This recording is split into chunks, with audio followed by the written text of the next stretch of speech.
Good morning. सभी का स्वागत है आपके लिटरेरी टर्म्स की आज की क्लास में। आज हम लिटरेरी टर्म्स में खास करके बात करने वाले हैं कुछ बहुत ही कॉम्प्लेक्स और कॉम्प्लिकेटेड टर्म्स की, जिनको लेकर के आप अक्सर परेशान होते हो।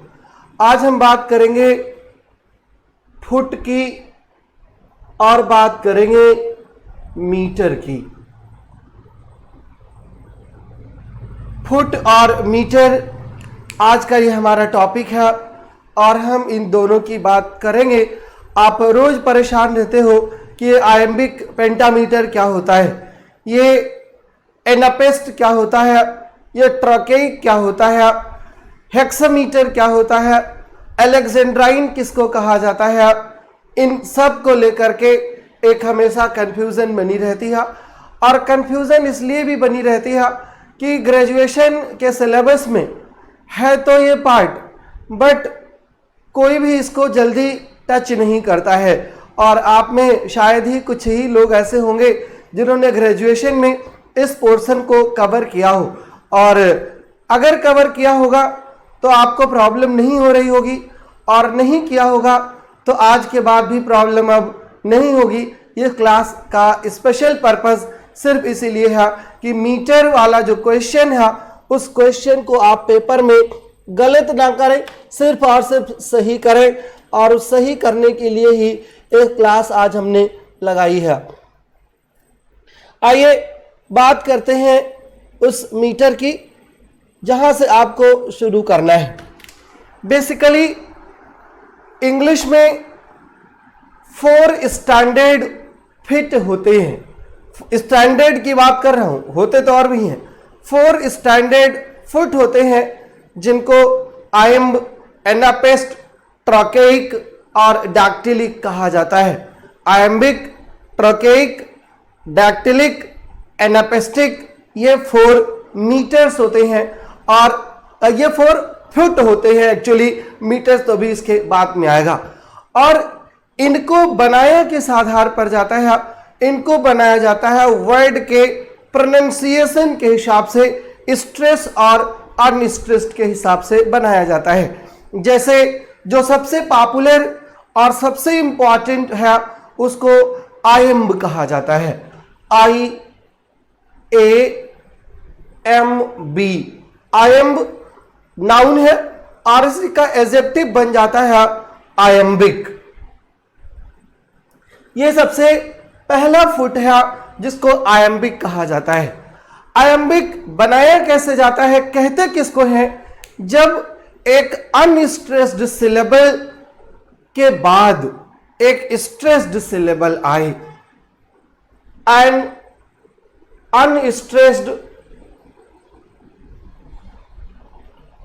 unstressed syllable is followed by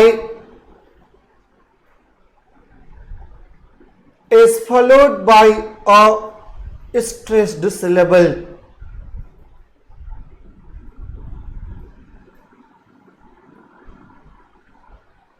An unstressed syllable is followed by a stressed syllable, इसको आयम्ब कहा जाता है।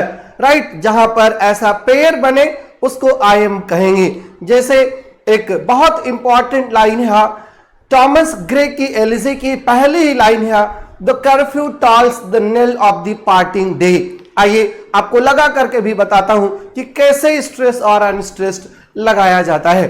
पहली बात तो ये जान लीजिए कि स्ट्रेस्ड और अनस्ट्रेस्ड का एक सिंबल होता है। अगर वो हाफ मून बना है, ये हाफ मून, तो इसको हम बोलेंगे कि ये अनस्ट्रेस्ड का निशान है। किसका है? ये अनस्ट्रेस्ड का निशान है। और अनस्ट्रेस्ड का मतलब वो होता है जब हम वर्ड को बोलते वक्त जिस पर एम्फेसिस कर दें वो होता है स्ट्रेस्ड, और जिस पर एम्फेसिस कम हो उसको बोलते हैं अनस्ट्रेस्ड। राइट, तो स्ट्रेस्ड का ये सिंबल है। और स्ट्रेस्ड जो साउंड होता है जिस पर हम फोकस करते हैं स्पेशली, उसका साउंड और उसका सिंबल ये होता है। ये स्ट्रेस्ड और अनस्ट्रेस्ड के सिंबल है।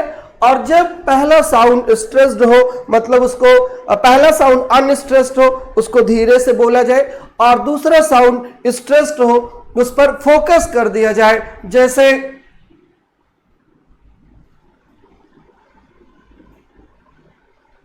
The curfew tolls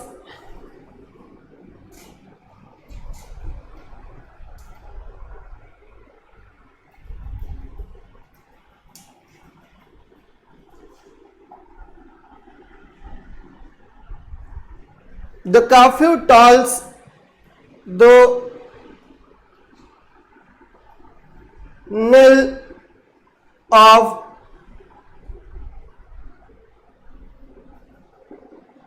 parting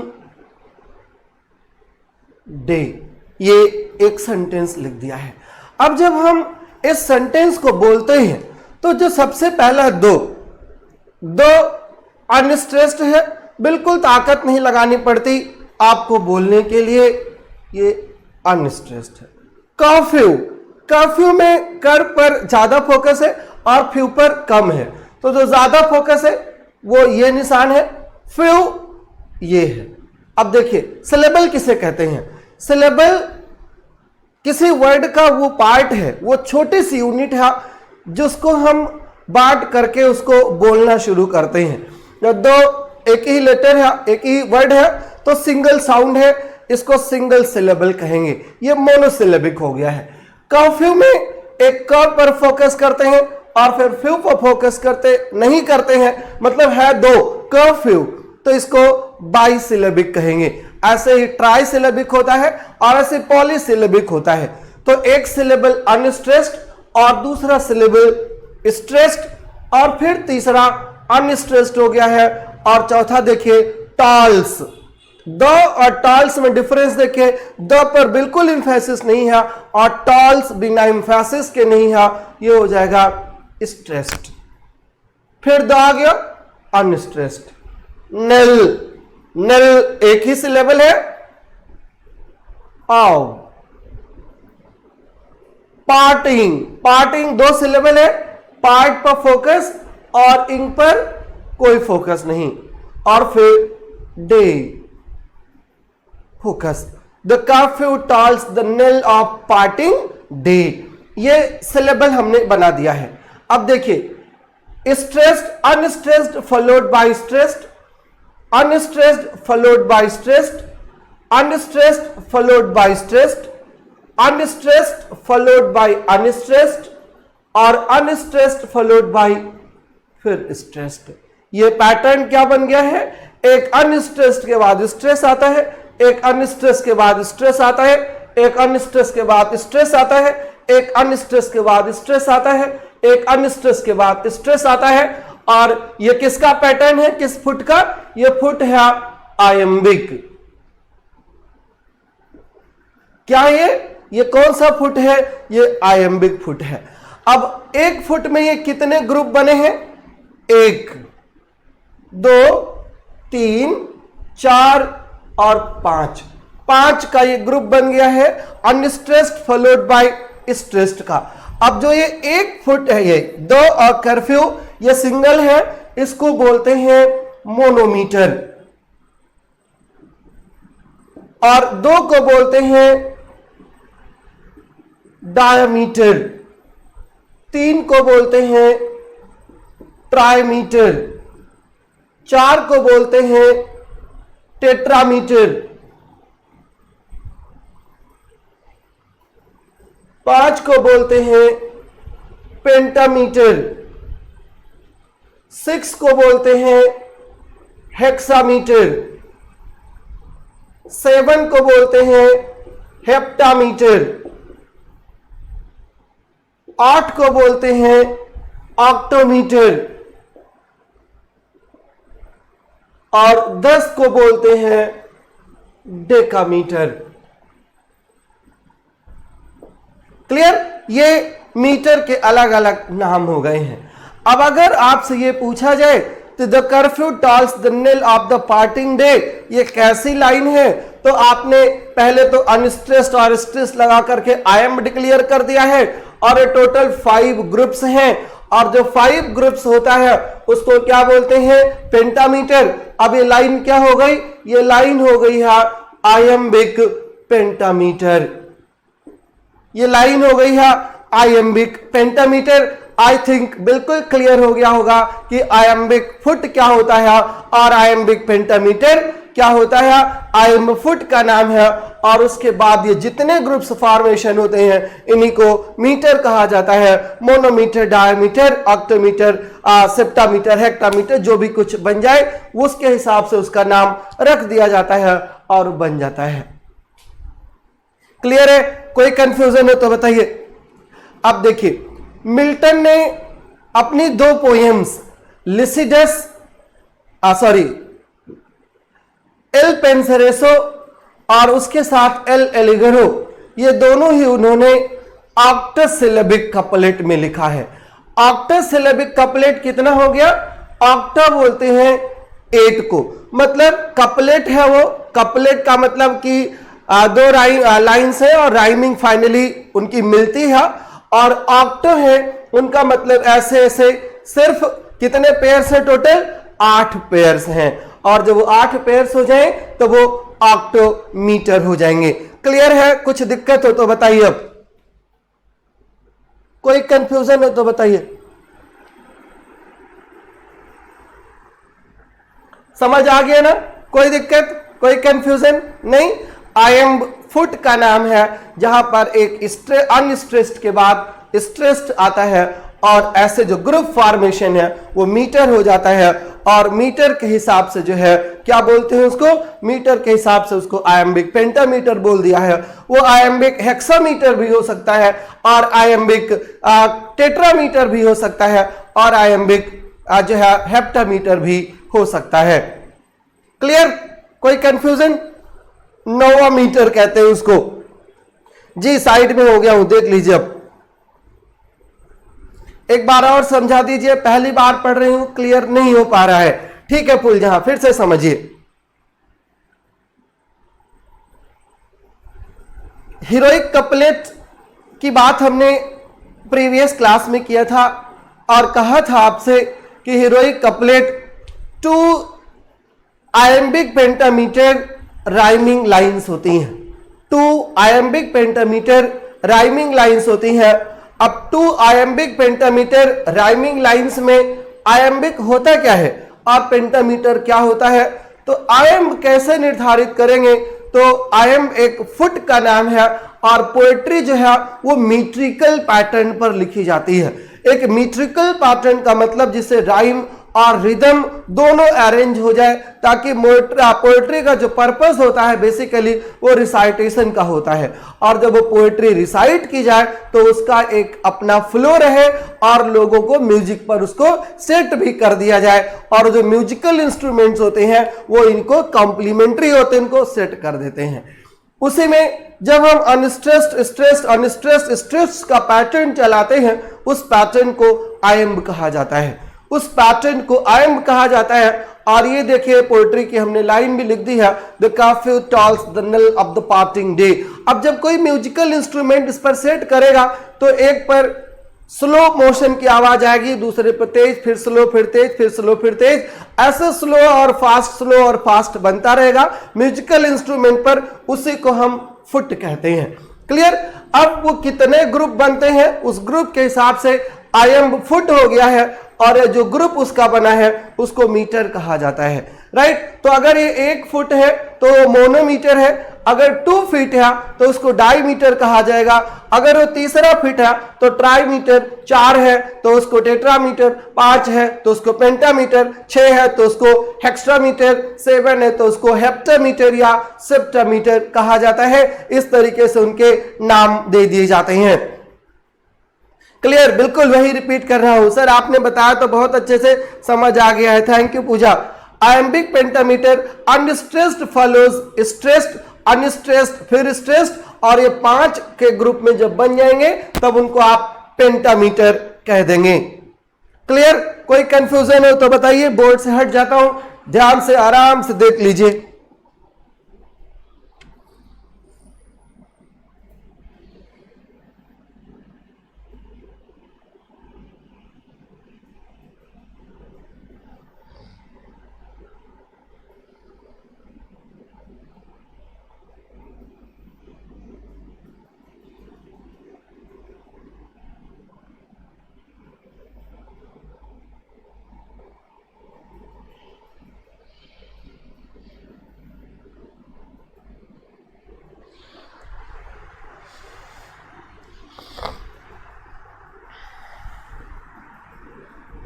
thanks Pragati ji. Tina couplet epoch का ही नंबर आ रहा है, चलिए।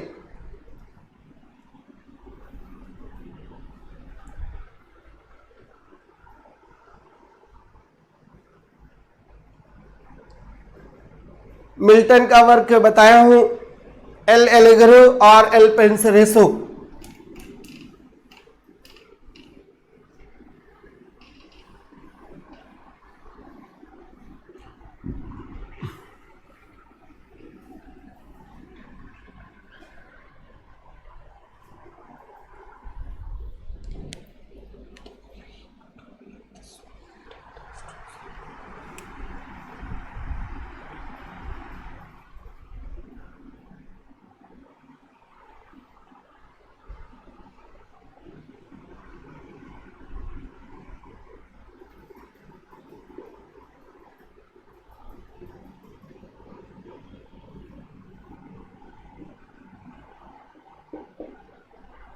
To wake the soul by tender stroke of art, ये अलेक्जेंडर पोप की लाइन है।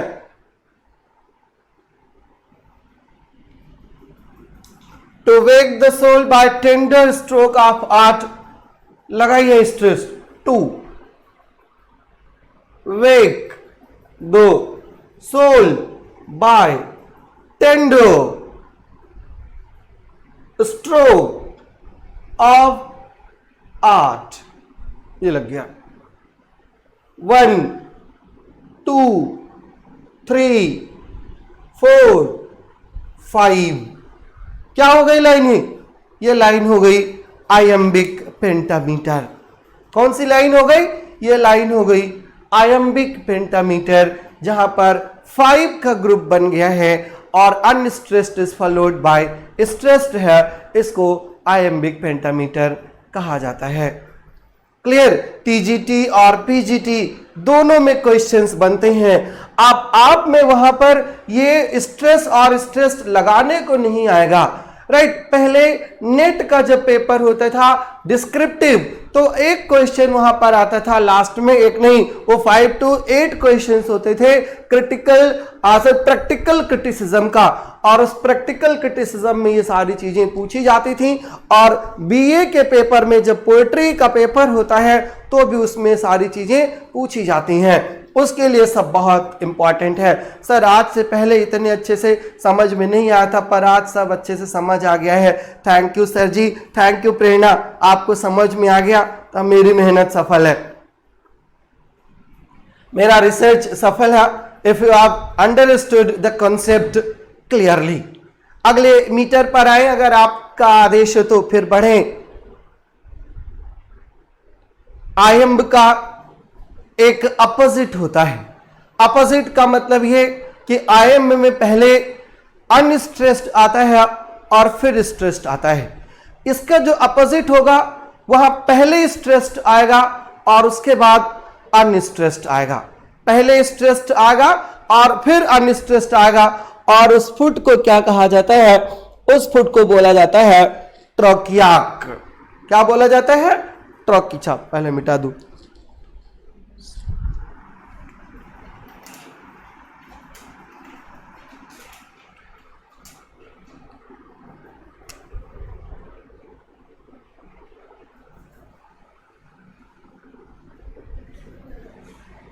ट्रोकी से ट्रोकियाक बना है, right?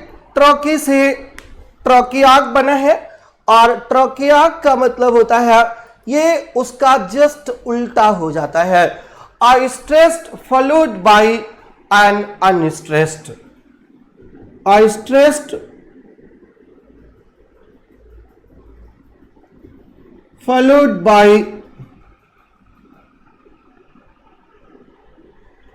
an unstressed।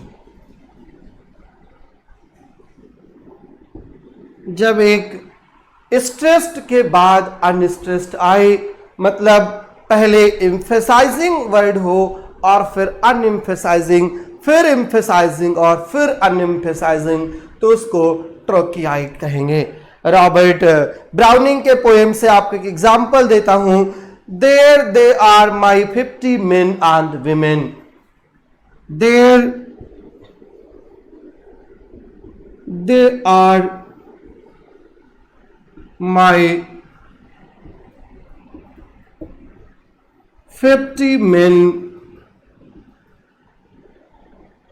and women।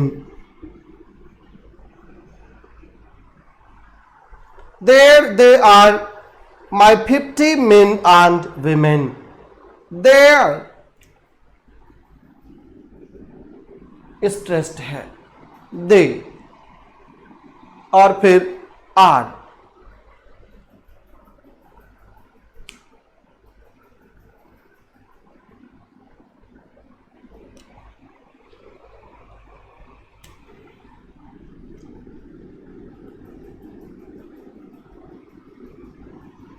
My 50 double syllable है ना, 50, तो 50 में पहले स्ट्रेस्ड आएगा कि अनस्ट्रेस्ड आएगा? Stressed, unstressed, stressed, unstressed, 50 unstressed. Men and women, we men, ऐसा बनेगा। There are my 50 men and women। देखिए यहां पर सिर्फ मेन है, स्ट्रेस्ड हो गया है। यहां पर वी मेन है तो वी पर स्ट्रेस्ड हुआ है और मेन शॉर्ट हो गया है। ये है 1, ये है 2, ये है 3, ये है 4 और ये है 5। अब ये लाइन क्या हो गई? ये लाइन हो गई ट्रोकियाइक पेंटामीटर। ये लाइन क्या हो गई? ये लाइन हो गई ट्रोकियाइक पेंटामीटर।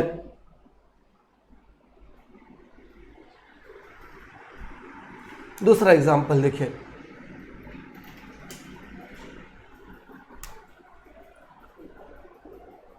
लाइफ इज, क्या है life? Life is but an empty dream। Life is but an empty dream।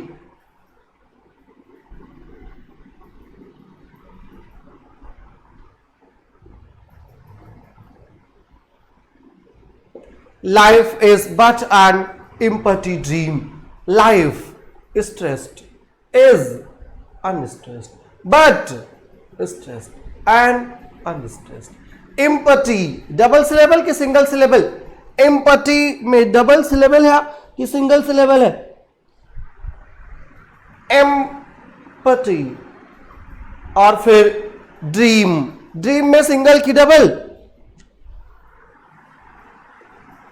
Single. 1, 2, 3 और ये क्या बन गया? 4। Clear? Life is but an empty dream। ये ट्रोकियाइक है, राइट? ये ट्रोकियाइक है और 1, 2, 3 पूरा ग्रुप बना है और यहां पर आकर के खत्म हो गया है।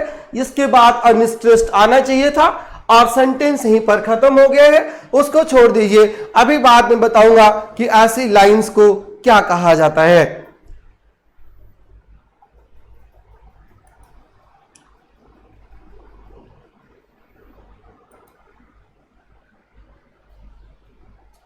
ठीक है, ये 2 हो गया। तीसरे को बोलते हैं एनापेस्ट। अब ये जानिए कि आपके पेपर में सिर्फ आयम आएगा, सिर्फ पेंटामीटर आएगा। ये सब नेट के पेपर में आता है और नेट के पेपर में हर बार एक क्वेश्चन इस मीटर से आता है और वहीं पर पूछ लेगा कि अनस्ट्रेस्ड फॉलोड बाय स्ट्रेस्ड को क्या कहा जाता है, या two stressed followed by an unstressed उसको क्या कहा जाता है। वो क्वेश्चन नेट के पेपर में बनता है।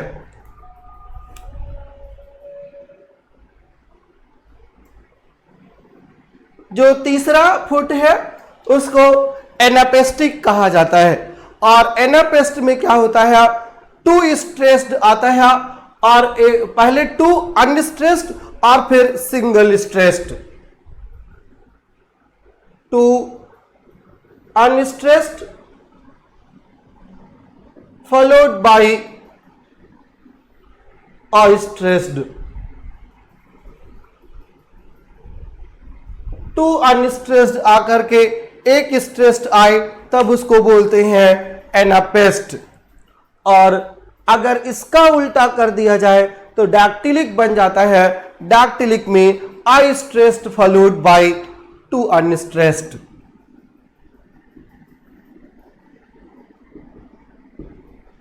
आई स्ट्रेस्ड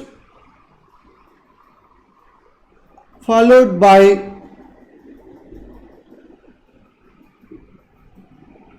टू अनस्ट्रेस्ड।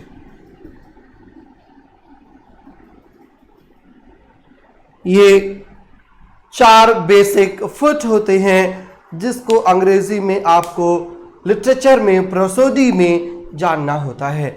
आयम्ब, एनापेस्ट, ट्रकियाइक और डैक्टिलिक। आयम्ब का अपोजिट ट्रकियाइक होता है और एनापेस्ट का अपोजिट डैक्टिलिक होता है। ये चार मेन है। ऐसा नहीं कि सिर्फ इतने ही हैं, इनके अलावा भी हैं। जैसे एक होता है कैटालिटिक, राइट, वो मैं आपको नहीं बता रहा हूं। क्यों नहीं बता रहा हूं? क्योंकि फिलहाल आपके टीजीटी पीजीटी के वो काम का नहीं है।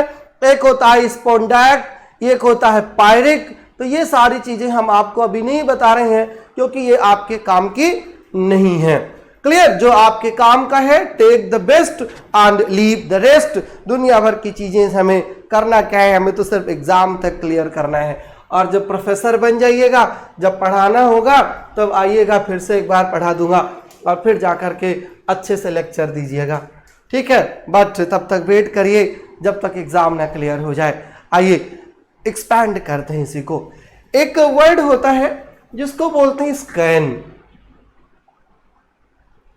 स्कैन का मतलब कितने लोग को पता है क्या होता है? स्कैन करना क्या होता है? और लिटरेरी टर्म में एक वर्ड बनता है स्कैंसन। स्कैंसन। और स्कैंसन क्या होता है? हम जब पोएट्री पढ़ते हैं तो उसको स्कैन करते हैं, उसको देखते हैं। कैसे देखते हैं? जब हम लाइन बाय लाइन किसी चीज की एनालिसिस करते हैं, किसी चीज की को रिव्यू करते हैं या उसको जो है एक्सप्लेन करते हैं, तब उसको स्कैन करना कहा जाता है। To scan a passage of words is to go through line by line, right, and each component जो है सबको कवर करना, उनके फुट को पहचानना, उनके राइम को पहचानना, उनके रिदम को पहचानना, राइट, इन सब को एनालिसिस करना, इसी को स्कैंसन कहा जाता है। स्कैंसन का मतलब क्या हुआ? स्कैंसन का मतलब होता है to review, right. To scan a passage of words means is to go through it line by line, analysing its component feeds. इसके जो कंपोनेंट है उनको एनालाइज करना, and also indicating where any major pauses in the phrasing fall within a line. Here is a scansion. आइए हम उसी स्कैंशन की बात एक पोएम की आपको करते हैं और उसके थ्रू पोएट्री के जितने फीचर्स आपके पेपर में पूछे जाते हैं उन सबको क्लियर कर लेते हैं। कैसे पूछे जाते हैं? सेजुरा क्या होता है, इंजैम्मेंट क्या होता है, मैस्कुलिन राइम क्या है, फेमिनिन राइम क्या है, एंड स्टॉप लाइन क्या है, इंटरनल लाइन क्या है, ये सब आपके प्रोसोडी के पार्ट्स हैं।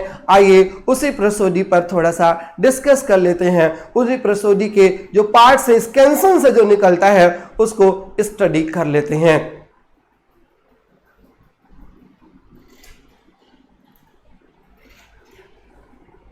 कीट्स के पोयम एंडीमियन की 5 लाइन्स लिख रहा हूं यहां पर, 5 lines. For the sake of your convenience, for the sake of scansion, कि उसको स्कैंसन करेंगे कैसे। पहली लाइन कहां से शुरू होती है एंडेमियन की, a thing of beauty is a joy for ever.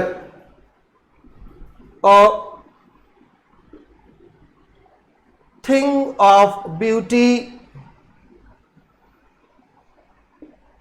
is a joy forever.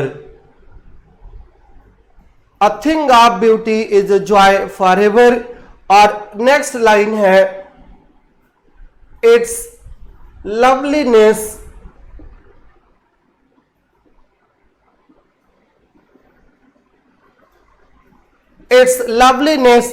increases। फिर सेमी कोलन लगा हुआ है और उसके बाद फिर लिखा हुआ है इट विल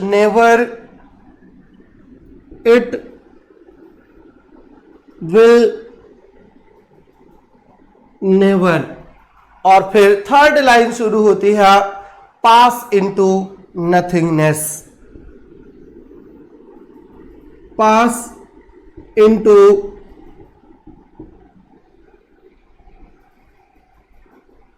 नथिंगनेस।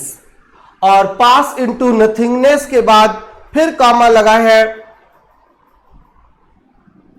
और फिर लिखा है बट स्टिल विल कीप, ये थर्ड लाइन है, बट स्टिल विल कीप, और फिर आगे लिखा है above quite for us, above quite for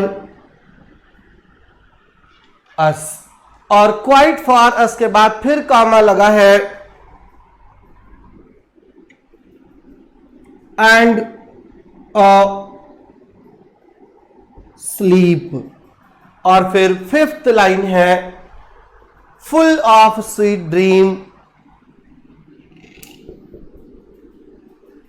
full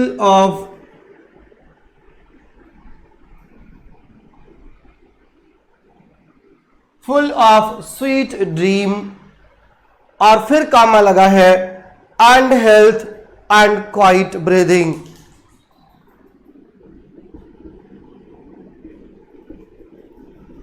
and health and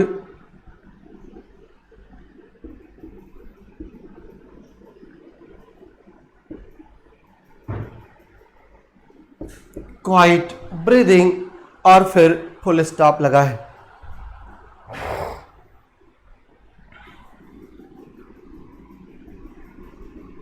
ठीक है, a thing of beauty is a joy for ever, its loveliness increases, it will never pass into nothingness, but still will keep above quiet for us and sleep full of sweet dreams and healthy and quiet breathing, right?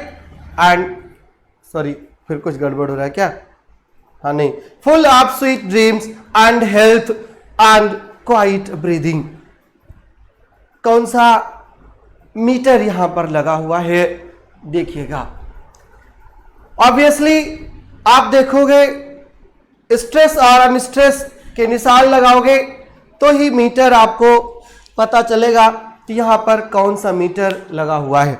लगा करके देखिए, एक line में तो लगा ही लेते हैं, a thing of beauty. Beauty में सिंगल सिलेबल दिख रहा है कि डबल सिलेबल? ब्यू और फिर टी, इज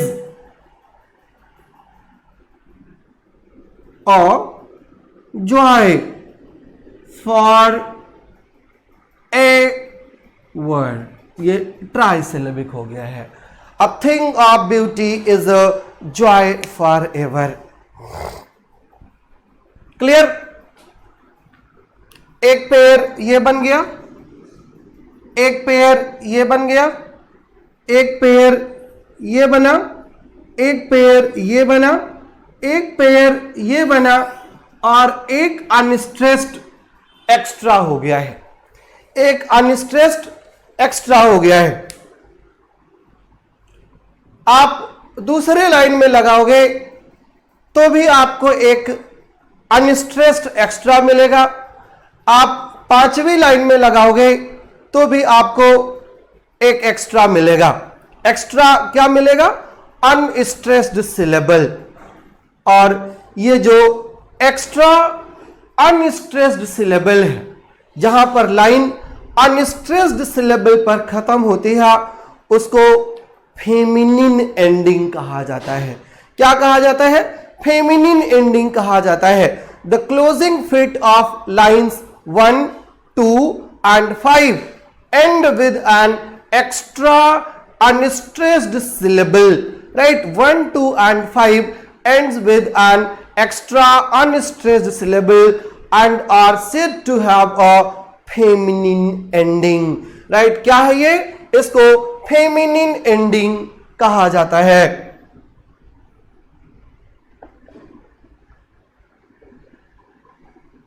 अब आपके पेपर में आएगा फेमिनिन एंडिंग किसको कहा जाता है, तो आप बोलेंगे फेमिनिन एंडिंग वो होती है जब सेंटेंस एक एक्स्ट्रा अनस्ट्रेस्ड सिलेबल पर खत्म हो। When the sentence ends with are extra unstressed syllable, उसको कहा जाता है फेमिनिन एंडिंग। अगर आप तीसरी और चौथी लाइन पे ऐसे मार्किंग करेंगे तो the third line number 3 and line number 4, the closing feet जो है they are standard iambs end with stressed syllable, right? Sleep, keep, right? Keep कौन सी लाइन है? कीप थर्ड लाइन है और third line keep single syllable है और stressed पर खत्म होगा। स्लीप सिंगल सिलेबल है, स्ट्रेस्ड पर खत्म होगा नहीं, अनस्ट्रेस्ड पर खत्म होगा, स्ट्रेस्ड पर खत्म होगा। कीप और स्लीप दोनों। और आयम्बिक किस पर खत्म होते हैं? आयम्बिक अनस्ट्रेस्ड पर ही, सॉरी स्ट्रेस्ड पर ही खत्म होते हैं। मतलब ये नॉर्मल पैटर्न है। जब नॉर्मल पैटर्न पर एंड होगा आयम्बिक के, तब उसको मैस्कुलिन कहा जाएगा, राइट? क्या कहा जाएगा? मैस्कुलिन कहा जाएगा। सिंपल भाषा में ये समझ लीजिए कि अगर कोई पोएटिक सेंटेंस एंड पर जो है अनस्ट्रेस्ड से करता है तो उसको फेमिनिन एंडिंग कहा जाएगा, और अगर वो स्ट्रेस्ड पर करता है तो उसको कहा जाएगा कि ये मैस्कुलिन एंडिंग है। मतलब स्ट्रेस्ड जो है वो पावरफुल है, वो मैस्कुलिन है, और जो एक्स्ट्रा हो जाए वही फीमेल होती है, वो फेमिनिन एंडिंग हो जाएगी। इतनी बात समझ लीजिए बस, right? The closing fit of line number 1, line number 2 and line number 3 end with an extra unstressed syllable, that is called feminine ending, and line number 3, line number 4 end with the usual pattern of I am with the stressed syllable, और इसको कहा जाता है क्या? इसको masculine ending कहा जाता है। masculine endings और feminine endings कंफर्म हुआ कि नहीं? कोई डाउट हो तो बताइए।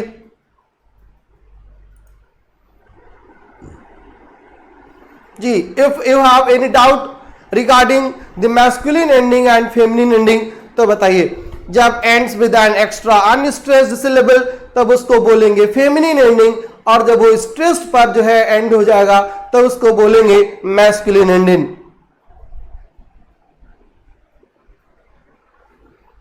थैंक यू ज्योति।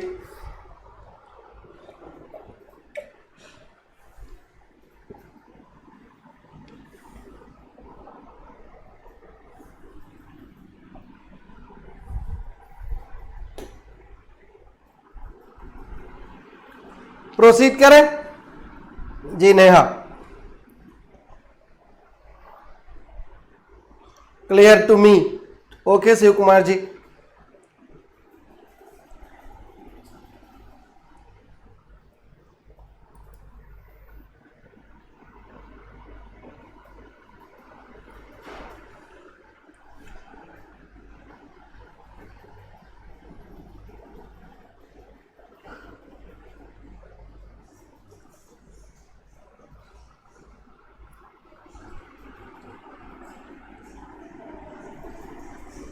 दो और चीजें आपको इस स्टैंजा से बताना है उनको भी देख लीजिए।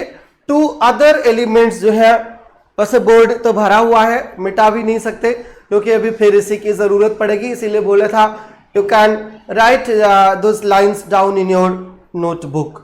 दो अदर चीजें जो हैं वो ये हैं कि in line number 1 and line number 5, line number 1 और लाइन नंबर 5 देखिए, a thing of beauty is a joy for ever. यहीं पर इस सेंटेंस की मीनिंग खत्म हो गई। यहां पर full of sweet dreams and health and quite breathing, यहां पर इसकी मीनिंग खत्म हो गई। बाकी जो रिमेनिंग 3 सेंटेंसेस हैं, सेकेंड, थर्ड और फोर्थ, इनकी मीनिंग इनके एंडिंग पर नहीं खत्म हो रही है। जैसे ये देखें, इट्स लवलीनेस इंक्रीजेस, यहां पर सेंटेंस खत्म हो गया। फिर दूसरा सब्जेक्ट आया, इट विल नेवर, और नेवर के बाद फिर वर्ब आनी चाहिए थी, वो यहां नहीं आया है, वो अगले लाइन में चला आया है, पास इनटू नथिंगनेस। मतलब यहां पर मीनिंग क्लोज ना होकर के कंटिन्यू हो गई है, और फिर पास इनटू नथिंगनेस पर फिर मीनिंग क्लोज हुई, और फिर दूसरा शुरू हो गया, विल स्टिल कीप। अब क्या कीप करना है ये फिर यहां पे नहीं बताया, इसके लिए फिर यहां पर आया कि will still keep a बोवर quiet for us. मतलब ये दो ऐसे सेंटेंसेस हैं 1 एंड 5 या फर्स्ट एंड फिफ्थ, जहां पर meaning closes with the sentence, और सेकेंड, थर्ड और फोर्थ में meaning doesn't close there, meaning वहां पर क्लोज नहीं होती, क्या करती है, मीनिंग चलती रहती है, मूव करती रहती है। Right, in line number 1 and 5 the pause in the reading which occurs naturally at the end of a sentence, class और अदर सिंटैक्टिक यूनिट, और ये क्या होता है, एंड वहीं पर होती है। ऐसी लाइंस को क्या कहा जाता है, जो अपने साथ अपने मीनिंग को भी क्लोज कर देती हैं, इनको एंड स्टॉप्ड लाइन कहा जाता है। क्या कहा जाता है, एंड स्टॉप्ड लाइन, जहां पर मीनिंग खत्म हो जाती है सेंटेंस के एंड के साथ। इस एग्जांपल में line number 1 and line number 5 जो है ये एंड स्टॉप्ड लाइन है, और line number 2, line number 3, line number 4 on the other hand जो है ये रन कर रही है, मीनिंग इनकी दूसरे सेंटेंस में आ जाती है, इसलिए इनको रन ऑन लाइंस कहा जाता है। क्या कहा जाता है इनको, इनको रन ऑन लाइंस कहा जाता है, जहां पर मीनिंग एंड नहीं होती with the end of the sentence, बल्कि कंटिन्यू रहती है, अगले सेंटेंस में जाकर के रन करती रहती है, उसको रन ऑन लाइंस कहा जाता है, या रन ऑन लाइन कहा जाता है। क्लियर, रन ऑन लाइन समझ गए ना, रन ऑन लाइंस क्या होता है, और एंड स्टॉप्ड क्या होता है। एंड स्टॉप्ड होता है जहां पर with the end of the sentence meaning closes down, और रन ऑन होता है यहां पर मीनिंग जो है वो कंटिन्यू रहती है, रन करती रहती है, सेकेंड सेंटेंस में भी आती रहती है। क्लियर, और ये जो रन ऑन लाइन है इसी को फ्रेंच में इंजैममेंट कहा जाता है। क्या कहा जाता है, इसी को इंजैममेंट कहा जाता है, और पेपर में खूब पूछा जाता है कि इंजैममेंट क्या होता है। ENJAM ENJAMB इंजैममेंट, ENJAMBMENT इंजैममेंट कहा जाता है। राइट, इंजैममेंट का मतलब होता है स्ट्राइडिंग ओवर, राइट, जहां पर मीनिंग ओवर कर जाए दूसरे सेंटेंस में, उसी को इंजैममेंट कहा जाता है। Because the pressure of the जो होता है इसका incompleted syntactic unit toward closure carries on over the end of the verse line. Clear, तो इसको इंजैममेंट कहा जाता है, जो रन ऑन लाइंस होती हैं, जो कंटिन्यू रहती हैं, जो स्ट्राइडिंग करती रहती हैं। क्लियर, नेक्स्ट पॉइंट पर आइए, ये सेकेंड लाइन पर फोकस करिए। इट्स लवलीनेस इंक्रीजेस, यहां पर मीनिंग खत्म हो गई, और सेमी कोलन जो लगा होता है ना, सेमी कोलन और कॉमा, ये सब फुल स्टॉप के ही अलग अलग टाइप्स हैं जो सेंटेंस को रोकने का काम करते हैं। सेंटेंस यहां पर बीच में रुक गया है, यहां पर सेंटेंस बीच में रुक गया है और फिर यहां से शुरू हो रहा है, यहां पर बीच में रुका है और फिर यहां से शुरू हो रहा है। तो ऐसे जो बीच बीच में स्टॉपेज आ जाते हैं, उस स्टॉपेज को क्या कहा जाता है? लाइन नंबर 2, 3 और 4 में स्टॉपेज आए हैं, इन्हीं स्टॉपेज को सेजुरा कहा जाता है। पोएट्री के टर्म में, प्रसोडी के टर्म में क्या कहा जाता है? सेजुरा कहा जाता है। CAESURA,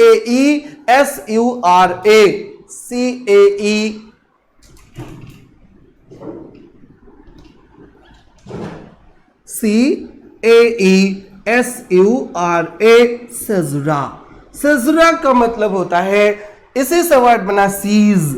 सीज का मतलब होता है रुक जाना, सीज का मतलब होता है स्टॉप हो जाना, सीज का मतलब होता है ब्रेक लग जाना। जब पोएट्री के किसी सेंटेंस में बीच में ही ब्रेक लग जाए, एक स्ट्रॉन्ग पॉज आ जाए, PAUSE, पॉज आ जाए, ब्रेक आ जाए, सीज हो जाए, तो उसको सेजुरा कहा जाएगा। राइट? ये इस पोएम के लाइन नंबर 2, लाइन नंबर 3 और लाइन नंबर 4 में सेजुरा दिया गया है, जिसको कन्वेंशनली अगर आप पोएट्री में जाओगे, अगर आप इन पे सब पे मार्किंग करोगे, तो सेजुरा के लिए एक निशान भी होता है, और वो होता है ये सेजुरा का सिंबल होता है।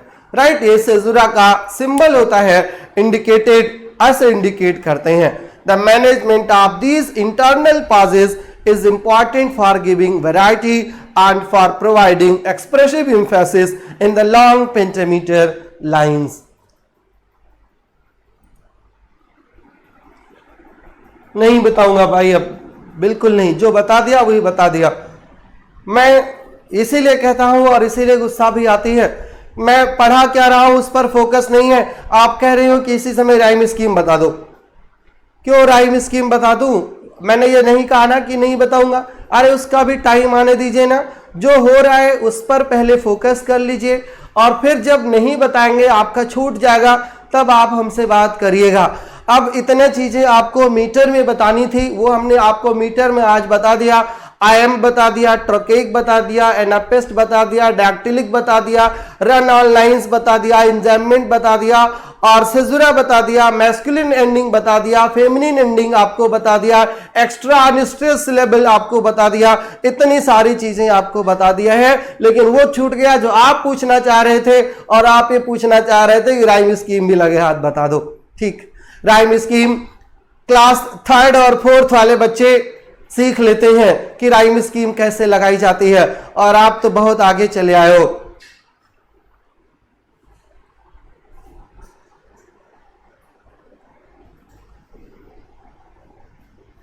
इंजैममेंट, इंजैममेंट का मतलब होता है रन ऑन लाइंस। क्या मतलब होता है इंजैममेंट का?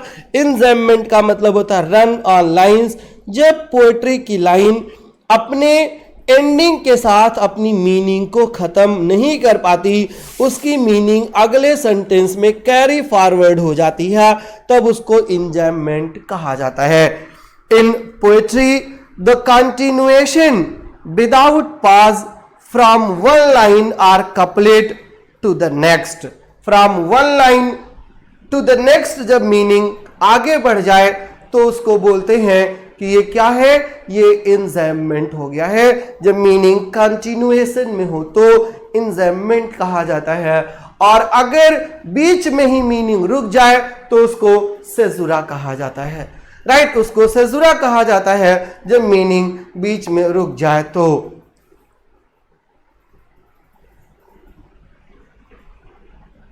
सर आपने गुस्सा का जेंडर भी बदल दिया है, आपकी डायलेक्ट है, ये गुस्सा आती है? नहीं, गुस्सा आता है क्या? गुस्सा आती है, गुस्सा आता है।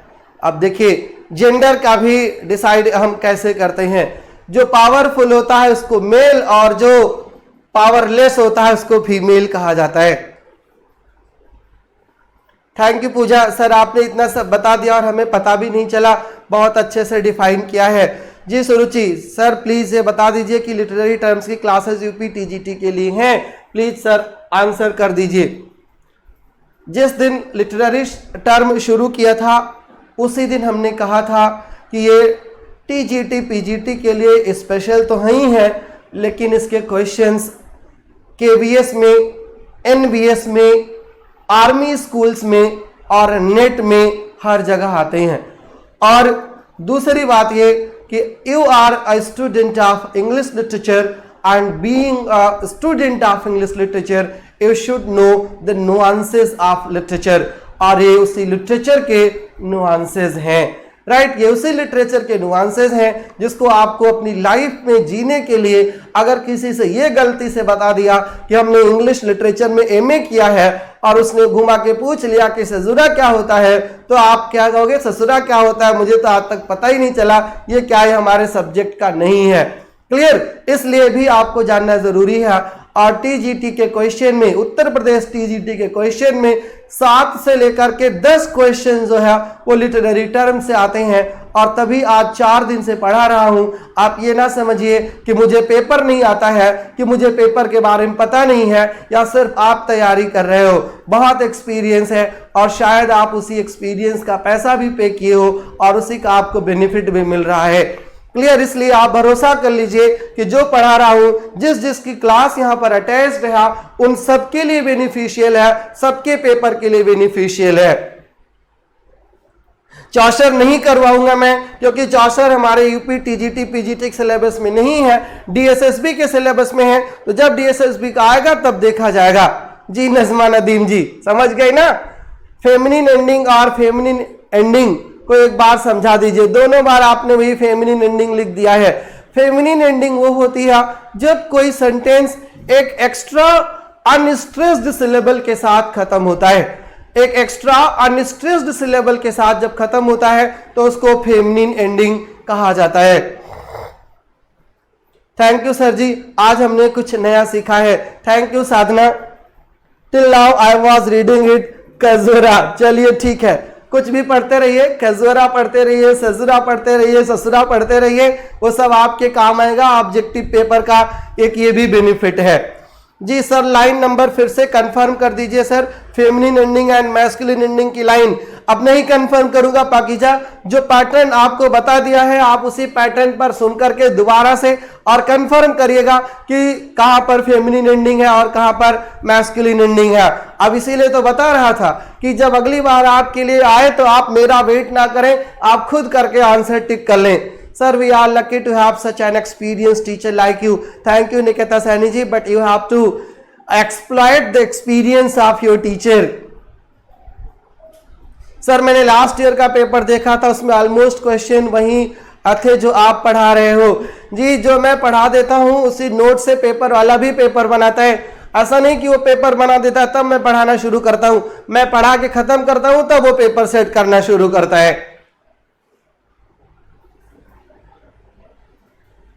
ऐसा जहां पर अनीता सब्बल जी, उसके लिए आप अध्ययन मंत्रा को मेल करिए, वो हमारे हाथ में नहीं है।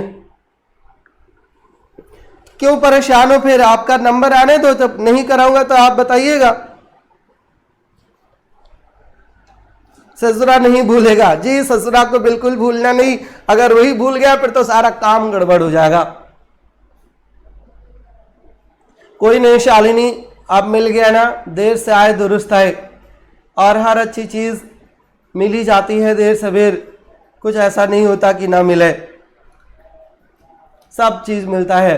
जो आप डिजर्व करते हो, जो आपके लायक है, वो सब आपको मिलेगा।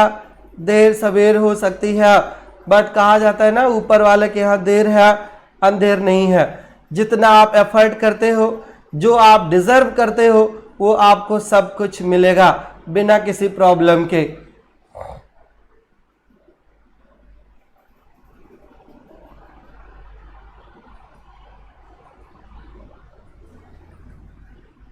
चले आगे बढ़ सकते हैं ना आप।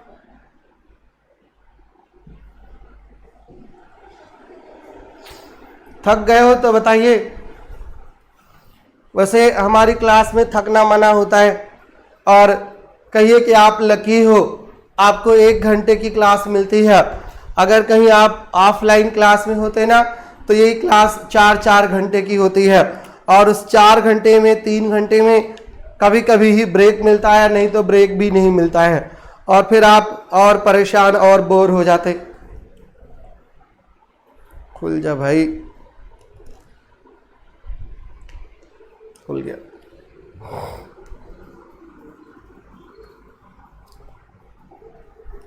पी लीजिए जब तक एक गिलास पानी, तब तक फिर शुरू करते हैं।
आइए राइम पर आ जाइए।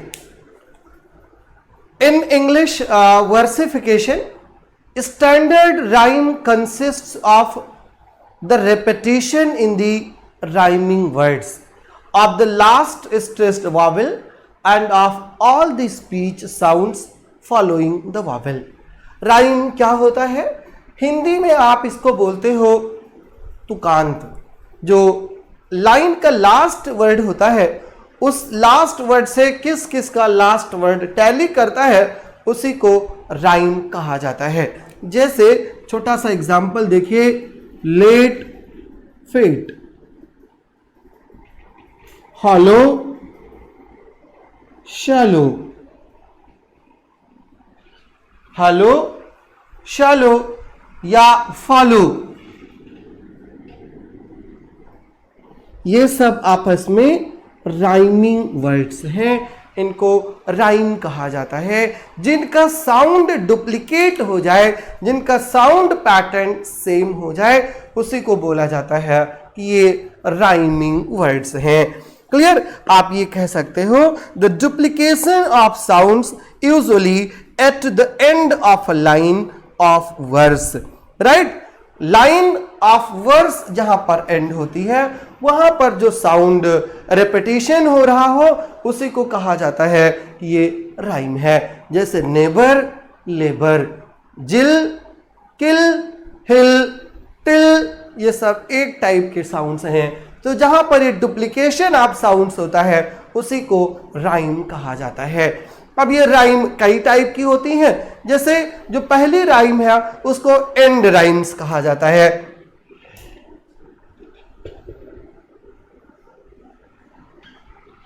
एंड राइम्स क्या होती हैं? And rhymes by far the most frequent type occur at the end of a verse line. जो पोएम के लाइन के लास्ट में आए, उसी को एंड कहा जाता है। और जनरली ऐसा ही होता है कि पोएट्री की लाइन हम लास्ट में मिलाते हैं साउंड उनका, और उसको एंड राइम कहा जाता है। कभी कभी कुछ राइम्स ऐसी भी होती हैं जो बीच में ही आ जाते हैं। दो वर्ड्स बीच में ही मिलने लगते हैं, उनका साउंड मिलने लगता है, और उनको इंटरनल राइम कहा जाता है। इंटरनल राइम कहा जाता है जहां पर साउंड बीच में ही मिलना शुरू कर दे। Right? Internal rhymes occur when within a verse line. Right? Within a verse line जो हो, उसको इंटरनल राइम कहा जाता है। At the end of the sentence जो हो, उसको एंड राइम कहा जाएगा, और जो विद इन सेंटेंस हो, उसको क्या कहा जाएगा? विद इन सेंटेंस को इंटरनल राइम कहा जाएगा। राइट? जो विद इन सेंटेंस हो। एग्जाम्पल एक पोएम से देते हैं, sister my sister O fleet sweet swallow. Sister, O my sister, नहीं, sister my sister, sister my sister O fleet sweet follow.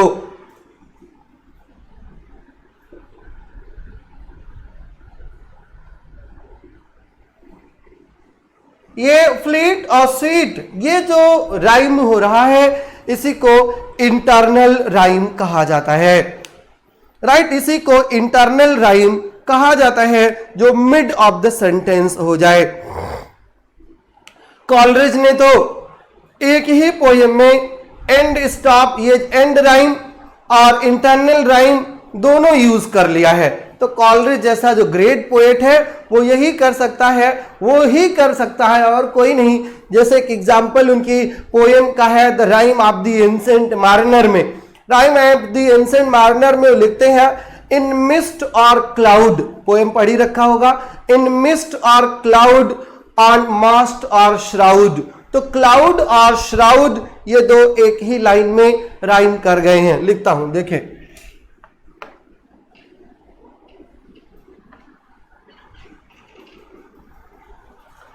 In mist और क्लाउड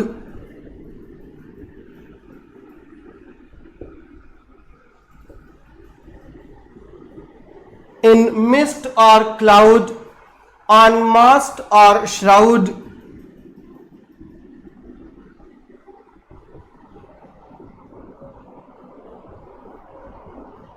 ये क्लाउड और श्राउड ये राइम कर रहे हैं, इनको इंटरनल राइम कहा जाएगा। It perched for vespers 9, it perched for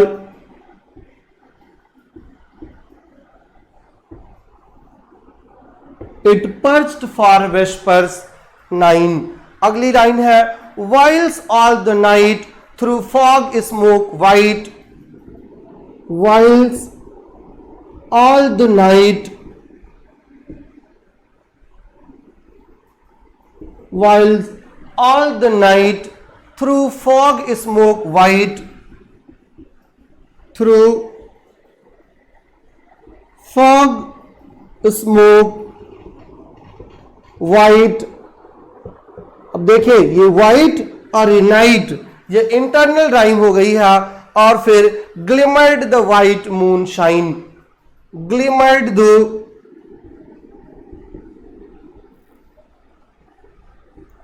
white moon shine.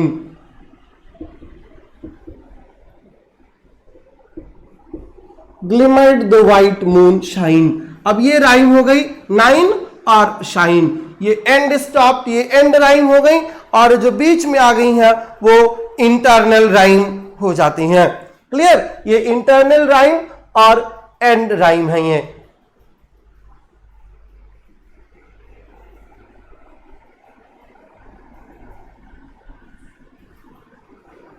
Then अभी आपको बताया था मैस्कुलिन एंडिंग्स और फेमिनिन एंडिंग्स, समझ में आ गया था ना। उसी से जुड़ी एक राइम भी होती है जहां पर स्ट्रेस्ड सिलेबल होता है उसको मैस्कुलिन एंडिंग कहा जाता है ना। जहां पर स्ट्रेस्ड सिलेबल हो लास्ट में वो मैस्कुलिन एंडिंग है, जहां पर अनस्ट्रेस्ड सिलेबल हो लास्ट में वो फेमिनिन एंडिंग है। बिल्कुल उसी तरह जहां पर लास्ट वाला लेटर जो लास्ट वाला वर्ड है वो अगर स्ट्रेस्ड सिलेबल पर है तो उसको मैस्कुलिन राइम कहा जाएगा, और अगर वो अनस्ट्रेस्ड सिलेबल पर है तो उसको फेमिनिन राइम कहा जाएगा। क्या कहा जाएगा? अगर वो लास्ट वाले पर स्ट्रेस्ड है तो वो मैस्कुलिन राइम हो जाएगी, और अगर लास्ट पर अनस्ट्रेस्ड नहीं है तो वो फेमिनिन राइम हो जाएगी। राइट, फेमिनिन राइम हो जाएगी। क्लियर, अगर वो लास्ट पर स्ट्रेस्ड नहीं है।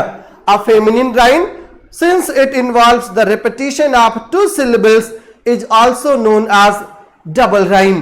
फेमिनिन राइम को ही डबल राइम भी कहा जाता है। फेमिनिन राइम जो है ये डबल राइम भी कही जाती है। फेमिनिन राइम को ही डबल राइम कहा जाता है।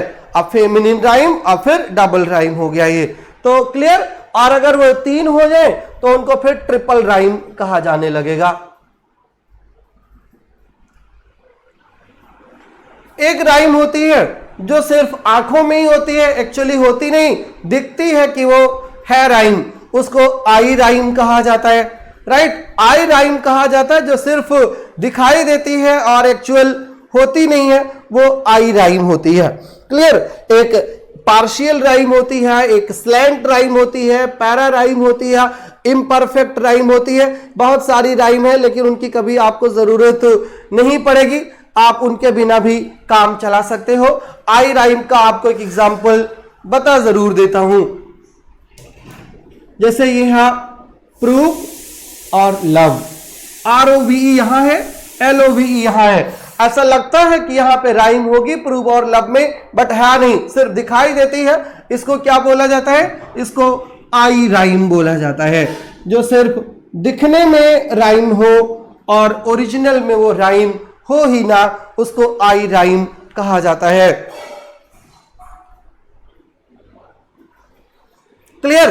तो ये राइम के बारे में थोड़ी कुछ चीजें आपको जानना था और वो हमने आपको बता दिया है, और इससे ज्यादा आपको अब राइम के बारे में नहीं जानना है। कल की क्लास में हम बात करेंगे स्टैंजा फॉर्म की। स्टैंजा फॉर्म में हम किसकी बात करेंगे? ये आपको पता है कि स्टैंजा फॉर्म में क्या क्या होता है। स्टैंजा फॉर्म में कपलेट होता है, स्टैंजा फॉर्म में टर्जा राइमा होता है, टर्सेट होता है, ट्रिपलेट होता है, हाइकू होता है, क्वाट्रेन होता है, पेंटामीटर तो होता ही है, अलेक्जेंड्राइन होता है, राइम रॉयल होता है, अटावा राइमा होता है, डेकासिलेबिक कपलेट्स होते हैं, और राइट, इन सब की हम बात करेंगे अपने नेक्स्ट वीडियो में। और वो नेक्स्ट वीडियो लेक्चर जो होगा, you will get that video lecture tomorrow. कल हम उसकी बात जो है करेंगे स्टैंजा फॉर्म की। It's very difficult to identify the stressed or unstressed syllable. How do we decide the type of rhyme? Nikita Saini ji, though it's very difficult to decide because we speak Hindi, we speak English in our Hindi tone, and the total matter जो है वो rhyme वो stress और unstress का है. That's why it becomes a bit difficult for Hindi medium students. And it's better for you to memorize the maximum things कि ऐसे ऐसे को जो है stressed और ऐसे ऐसे को unstressed कहा जाता है। क्लियर। चलिए, thank you very much. Sir आज भी रिप्लाई नहीं मिला आपसे। डी को क्या रिप्लाई नहीं मिला? डी ने तो हमसे यही क्वेश्चन पूछा था कि चौसर करा दीजिए, और मैंने रिप्लाई किया था यार इतना भी झूठ मत बोला करो। जी संयोगिता जी, क्या डाउट है? बोलिए, क्लियर करूं। बोलिए, व्हाट्स योर डाउट? हैमलेट की तरह हमेशा डाउट में ही रहिए। टू बी और not to be, that is the question. ओ अभी तो बहुत है सर जी, बहुत है, कहाँ खत्म होने वाला है ये, क्यों टेंशन ले रही हो? Thank you Khushnuma Parveen ji. Super class sir. Sir class Telegram पर शेयर कर दीजिए प्लीज। का है भैया? शेयर का टेलीग्राम पे शेयर कर दें। ये तो पेड बच्चों के लिए है, वो तो फ्री है। I was very lazy but you wake me up. Thank you so much. You are most welcome Shati. Thank you. Bye bye Sanyogita जी, आपके डाउट का वेट कर रहा था, आया नहीं है। Tomorrow once again we will be here. Done.